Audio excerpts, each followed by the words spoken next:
আমি আপনাদেরকে একটা ছোট গল্প শোনাতে চাই। এটা একটা রাজার গল্প। আমরা ছোটবেলায় রাজার গল্প শুনতে খুব পছন্দ করতাম। যে এই রাজার চোখে অনেকদিন ধরে সমস্যা ছিল। তো রাজা অনেক জায়গায় যায়, কোনোভাবে কোনো কিছু ঠিক হচ্ছে না। পরে সে সন্ধান পেল যে তার রাজ্যের এক বনে এক সন্ন্যাসী থাকে। এই সন্ন্যাসী ফু দিয়ে সব ঠিক করে ফেলতে পারে। তো রাজা গেল সেই সন্ন্যাসীর কাছে, যে সন্ন্যাসী, আমার চোখে তো একটু সমস্যা, একটু ঠিক করে দাও। সন্ন্যাসী দেখে দেখে বলল যে রাজা, আমি আপনার সমস্যাটা বুঝতে পেরেছি। আপনি এক কাজ করেন, এরপর থেকে আপনি শুধুমাত্র লাল জিনিসের উপর চোখ দিবেন, শুধুমাত্র লাল রং দেখবেন, দেখবেন আপনার চোখ ঠিক হয়ে যাবে। রাজা বলল আচ্ছা ঠিক আছে, ডান ডিল। রাজা তার রাজ্যে গেল। ওই আমলে কিন্তু ফটোশপ টোটোশপ ছিল না। তার সব ভৃত্যকে ডেকে পাঠালো যে এই সব আসো। সবাই আসলো যে রাজা কি করবো বলেন। বললো আমার যে পুরো রাজপ্রাসাদ পুরোটা লাল রং করে ফেল। রাজা পুরো লাল? হ্যাঁ পুরো লাল। পুরো জায়গাটা লাল করে ফেল। তারপরে রাজা এখন রাজপ্রাসাদে ঘুরে বেড়ায়, চারদিকে শুধুমাত্র লাল দেখে। আসলে রাজার চোখ ভালো হওয়া শুরু করলো। রাজা তো মহা খুশি, জারি লাল লাল ভালো তো। রাজা তো রাজপ্রাসাদের বাইরে বের হতে পারে না, কারণ রাজপ্রাসাদের বাইরে গেলে তো লাল রঙের বাইরে অন্য কালার আছে। রাজা বললো আচ্ছা সেই সন্ন্যাসীকে ডেকে পাঠাও, তাকে আমি পুরস্কৃত করব। সন্ন্যাসী আসলো। সন্ন্যাসী সাদা কাপড়। সন্ন্যাসী রাজপ্রাসাদে ঢুকলো, আর রাজার যে ভৃত্যরা ছিল সবাই মিলে লাল রঙের বড় বড় ডিব্বা নিয়ে তার গায়ের লাল রং ছুঁড়ে ফেললো। সন্ন্যাসী অবাক যে কি অবস্থা, পুরো লাল রং চুপচুপে অবস্থা। সে রাজার সামনে আসলো।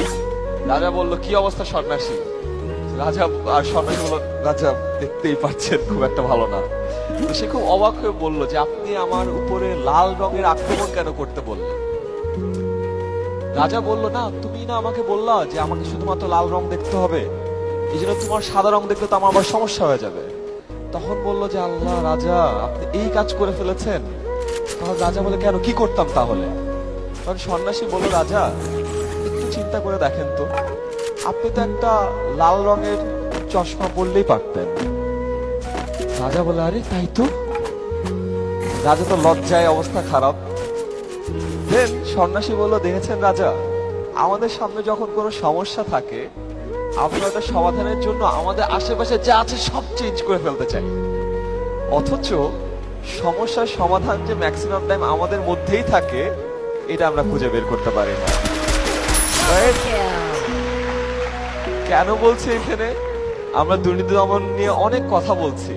দুর্নীতি দমন নিয়ে কথা বলতে হলে কিন্তু আমরা আসে ভাষণ দিব, আমাদের এটা করা উচিত, তোমাদের সেটা করা উচিত, তার ওটা করা উচিত, রাইট? এত মানুষের এত কিছু করা উচিত। কিন্তু আমরা নিজেরা যদি ভালো হই পুরো বাংলাদেশটা কিন্তু এমনিতেই বদলা যাবে, রাইট? সো ওই যে কথা আছে না, আগে দৃষ্টিভঙ্গি বদলান পৃথিবী বদলে যাবে। আমরা যদি আগে নিজের দৃষ্টিভঙ্গি বদলাই পৃথিবীটা আসলেই বদলে যাবে। এবং পৃথিবী বদলানোর জন্য না পৃথিবীর বড় বড় দেশে যে কাজ করার দরকার হয় না, কারণ আমরা যদি নিজে বদলাই আমাদের পরিবার বদলাবে, পরিবার বদলালে আমাদের সমাজ বদলাবে, সমাজ বদলালে আমাদের দেশ বদলে যাবে। আজ কোনো গল্প বলতে আসিনি, আজ এসেছি কিছু স্মৃতির পাতায় বিলীন হয়ে যাওয়া কিছু স্মৃতি আর কিছু মানুষকে খুব করে মনে পড়ার পরেই চলে এলাম আপনাদের মধ্যে। আমি জানি না সে মানুষটি আমাকে দেখছে কিনা, আমি এটাও জানি না সে মানুষটি আমাকে মনে রাখছে কিনা, কিন্তু সে মানুষটাকে যদি বলি আমি ভুলে গেছি, তাহলে সেদিন মনে করবেন হয়তো আমি এখন পাগল আছি। কারণ অতীত কখনো ভোলা যায় না, আর স্মৃতি কখনো মোছা যায় না। মানুষের প্রতি মায়া সৃষ্টি হলে সে মায়া যেমন কাটানো যায় না, ঠিক তেমনি সেই স্মৃতিগুলাকে আঁকড়ে ধরেও বাঁচা যায় না।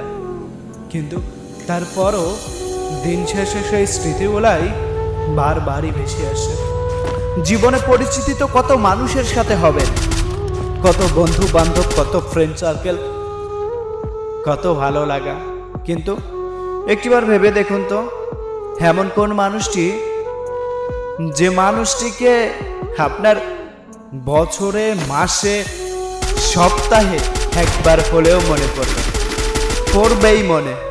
কিন্তু দেখুন একটা মানুষের সাথে হুট করে 3 দিন কথা না হলে সে মানুষটিকে আর মনে পড়ে না। আমাদের জীবনে অনেক মানুষ আসে, অনেক মানুষ আসে, অনেক আশা দেয়, অনেক ভরসা দেয়, আবার অনেক বন্ধু বান্ধব আসে, অনেক হাসি রাখে, অনেক ভালো রাখে, কোনোদিন ছেড়ে যাবে না কথাও দেয়, কিন্তু পরিস্থিতির শেষে পরিস্থিতির শিকার হয়ে সেও ছেড়ে যায়। হ্যাঁ, এটা খুবই স্বাভাবিক, কিন্তু ভালোবাসা যায় না, আর কখনো বলা যায় না। শুনছেন, আপনাকে বলছি, সময়টা ছিল 2022। কলেজের সেই স্মৃতিগুলা এখনো চোখে লেপ্টে আছে, এখনো মনে পড়ে যায় সেই স্মৃতিগুলা। কত আবেগ, কত অনুভূতি, কত কিছু। তবুও বলবো, আপনি ছিলেন এক না দেখা অদ্ভুত এক মায়া, যাকে আমি আজ পর্যন্ত দেখার সুযোগ হয়নি। তবুও প্রতিদিন, প্রতিনিয়ত, প্রতিক্ষণ, সব সময় খুঁজি।